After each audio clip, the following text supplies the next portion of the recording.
Okay, so get this. Today, we're going to tackle theistic multiverses, Whoa. which, yeah, sounds kind of like straight out of science fiction, right? It does. It does. We're talking like not just multiple universes out there, but the idea that Yeah. God, a creator, made them all. It really makes you kind of rethink everything you thought about, like the universe and stuff. Right. It's not just space being huge, but like Yeah. countless other universes, each one maybe with its own. Its own rules. Yeah, exactly. Its own laws of physics, the whole shebang. Yeah. Now, to help us wrap our heads around this, we're Mhm. using a pretty heavy-duty academic paper. It's called Well, The Theistic Multiverse, Problems and Prospects by Klaas J. Kraay. this is not light reading. No, it's not for the faint of heart. Yeah, very dense. But that's what we're here for, right? So Yeah. we're going to break it down. Break it down, give you the good stuff, The juicy part. the juicy parts. Yeah. But before we even, really dive in, Yeah. gotta lay some ground rules. We are not getting into, the whole does God exist debate Right. or, creation versus evolution. Not this time. Yeah, we're purely sticking to this multiverse idea. If there is a God and they did make multiple universes, Yeah. what would that even look like? It's a really important point to make. We're taking that as our starting point. God exists, multiple universes exist. Yeah. And then we're seeing what follows logically. Logically, philosophically, all that jazz. Exactly. And there is a lot to unpack there. There is. But even before we bring God into it, gotta address, the Yeah. big question. The big question. What even is the universe, scientifically speaking? Yeah, you'd think that'd be easy, right? Right. Surprisingly complicated. Yeah. Even the paper itself says, we don't have a perfect definition yet. That's kind of wild, right? It is. We're still figuring out our own universe, Yeah. let alone all these, hypothetical others. But for our purposes, let's say a universe is like a self-contained chunk of space-time. Could have its own physics going on in there. Like a bubble. Oh, like bubbles. Yeah, like in a cosmic bathtub or something. Okay, I like that image. Yeah. But then, are they totally separate, these bubbles? See, Or could they be connected in ways we can't even imagine yet? That's where it gets really cool. Some theories, like this one called brain cosmology. Okay. It says, imagine our universe is like a sheet, Okay. a brain, they call it, floating in higher dimensions. Whoa. Okay, hold on. There's other sheets out there, too, vibrating, doing their thing. Higher dimensions. So we're in a cosmic origami project or something? Kinda, yeah. It's hard to visualize, but My brain's already hurting a little. yeah, it's wild stuff. But okay, let's say multiverses exist, even if we're fuzzy on the how. Time to bring God back in. Here we go. Right. So if God made these universes, Yeah. what were they thinking? Was there a checklist? A blueprint. Yeah, a blueprint. Did universes have to meet a minimum goodness level? This is where that key idea from the paper comes in.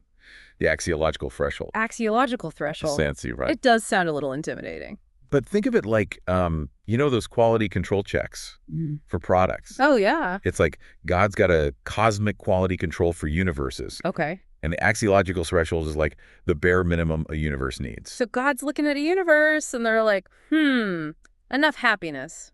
Check. Enough beauty. Check. Purpose. Check. Okay, you pass. And then there's another one over there, and it's like, too much suffering, not enough cute animals. Back to the drawing board. That's kind of funny, but I get it. This is simplification, but yeah. But then the paper gets into the really tough questions about how you even define that threshold. Right. Is there one best universe? Or just a bunch that are good enough? Is it pass, fail, or like a grading scale for universes? Whoa, a grading scale. Yeah. So are there A+ universes? And some that barely scraped by with a C. Exactly. And then how do you even compare universes? Right. They could be so different. So different. It'd be like comparing, I don't know, apples and black holes. Yeah, exactly. Staying with the cosmic theme here, but this is where I kind of get stuck. Yeah. If there's always a slightly better universe God could be made, doesn't that mean this whole threshold idea is flawed? It's a big challenge, yeah. The paper calls it the always a better threshold problem. It's like trying to set the perfect room temperature, right? Oh, I feel like You can always tweak it just a tiny bit. a tiny bit more, yeah. So is there even such a thing as perfect in that sense? Okay, my brain's officially doing loops now. It gets worse. Worse. Think about duplicate universes. Oh, yeah, that one. That one's a doozy. Explain it again for folks who haven't heard it before. So God makes a universe, it's good, meets the criteria, right? Right. But if they can make a perfect copy of it, do they have to? And if they do, wouldn't there be, like, infinite copies? Exactly. But wait, if every good universe has infinite copies, wouldn't a complete set of universes be impossible? Yeah, it's like trying to reach the end of a rainbow. You just Never get there. never get there. Yeah. It's a paradox. Okay, so already 2 huge problems with this whole idea. Yeah. And we haven't even gotten to things like, Occam's razor. Right. The simpler explanation is usually better. So does a multiverse make things too complicated? Is it necessary? And then what about God's own free will? Right. If there's only one best multiverse to make, Does that limit God's choices? big questions. Huge questions. Right. Okay, got to address the elephant in the, the elephant in the multiverse. Go for it. The problem of evil. If God's all good and all powerful, why so much suffering in our world? Especially if they're making entire universes. Right, like what's the deal with that? Yeah, it's a big one. It's a huge one. Yeah. Feels like we're trying to solve a puzzle, but like with some pieces missing. Some pieces missing. And some don't quite fit, That's a good way to put it. It's tough. These concepts are like so huge, it's hard to even picture them. They really are. We're talking about the nature of reality itself. Yeah, and that's what makes it so like intriguing, right? It really is. We're at the edge of what we can even think about. Yeah. But the paper, it doesn't shy away from the hard stuff, does it? No. It jumps right into that problem of evil. It does. Like head first. Head first. And tries to see, can a multiverse actually solve that? So is it like a get out of jail free card for God then? Some people might see it that way. Like our universe is messed up, but hey, it all balances out with the good ones, right? One way to look at it. But philosophers, they got a fancy word for trying to make evil and a good God fit together. They do. What was it again? A theodicy. Theodicy. Yeah, it's any attempt to, like, justify why evil exists if God's supposed to be all good. Okay, so are these multiverse theodicies any good? Do they work? Well, the paper looks at a few, and Yeah. let's just say they've got problems. Like what? Give us the dirt. Okay, so there's this guy, McCary, right? He says the best possible world Okay. is a multiverse with all the good universes and only the good ones. Makes sense. Kind So his logic is, if our universe is in that multiverse, then whatever evil's here, it must be necessary somehow. Like it had to be there for the greater good or something. Exactly. But here's the catch. Hit me. He never says WHY, our universe, would count as good enough to be in that perfect multiverse. Oh, so he just assumes it. Pretty much. Like he skips over all the actual suffering, the specific. So it's kind of like, don't worry, it all works out in the end, but no one's shown us the math. Exactly. It's a cosmic balance sheet, but we're missing half the numbers. Okay, that's one down. Then there's Turner. He takes a different approach. This is another philosopher guy, right? Yeah. And he says, if God makes all universes where good outweighs bad, then we shouldn't be surprised if ours isn't, like, perfect. I guess, but that still doesn't explain, like, why there's so much suffering. Right. Like, what if a universe has slightly more good, Yeah. but it's full of awful things happening? Or people don't even have free will. Would God still be cool with making that? That's the point. Turner's just focused on the totals, the good versus bad. Yeah. He's not looking at what makes a universe good to begin with. So are we saying these multiverse theodicies, they kind of suck? They're not very convincing, let's put it that way. Right. Like they're trying to fix a broken leg with, like, a Band-Aid? Yeah, it's not going to cut it. So where does that leave us if a multiverse doesn't magically make suffering disappear? Yeah. What's the point of even talking about it? That's where the paper's conclusion gets really interesting. Oh, yeah. It says, look, multiverses don't end the debate about evil. Okay.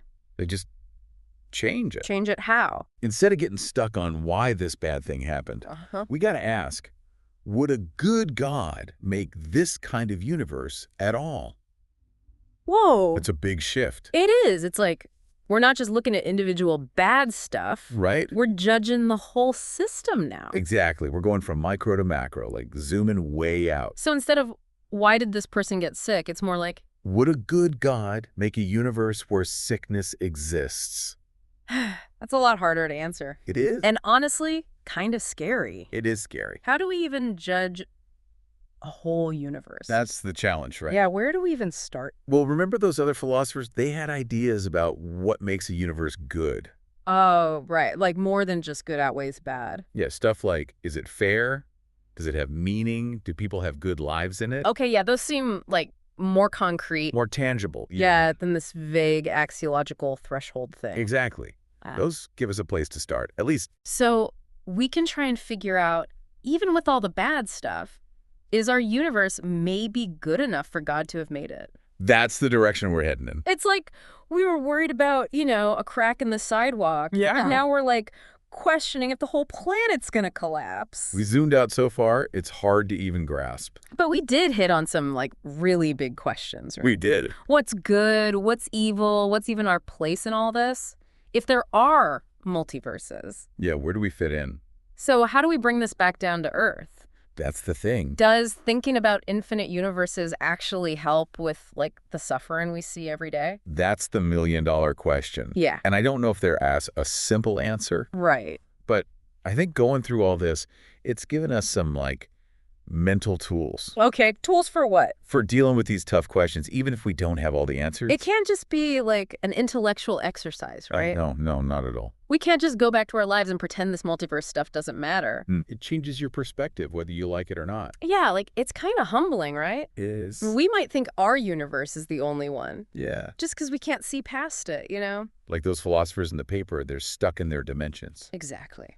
But then does that mean we just give up on, like, trying to understand suffering? No, not at all. Because if it's all part of God's plan across all these universes, Yeah. why even bother trying to fix things here? I think it's the opposite, actually. Yeah. Yeah. This bigger picture, it doesn't erase our responsibility. Okay. To be kind, to fight injustice, to help where we can. So even if our universe is like a tiny speck in the grand scheme, Yeah. the suffering here is still real. It's real. It matters.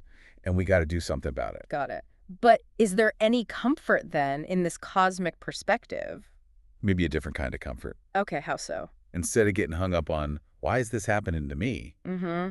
It's more like finding meaning in being part of something bigger. Like our lives matter, even if they're just a tiny part of this huge story. Exactly. It's a story that might include suffering, yeah, but also hope and growth and, reaching for something we don't even understand yet. Okay, so even if these theistic multiverse ideas, they're kind of mind-blowing. They are. And sometimes scary. Definitely scary. It's not about ignoring the problem of evil, right? Yeah. It's almost like confronting it on a bigger level. Yeah, on a cosmic level. And maybe that can help us figure out our place and make our little corner of the universe For a little corner. a little bit better. A little brighter, yeah. Yeah, a little brighter, a little kinder. That's it. And on that note of hope and all that good stuff, Yeah. I think it's time to wrap up this deep dive. But as always, Yeah. there's more to explore. The paper itself, it's got tons of details, different arguments. It really does. So if you're curious, go check it out. Keep that exploration going. Yeah, keep asking questions, keep digging. Even if it gets weird and confusing sometimes, right? Embrace the weirdness. Embrace the weirdness. And until next time, folks, Keep diving deep. keep diving deep.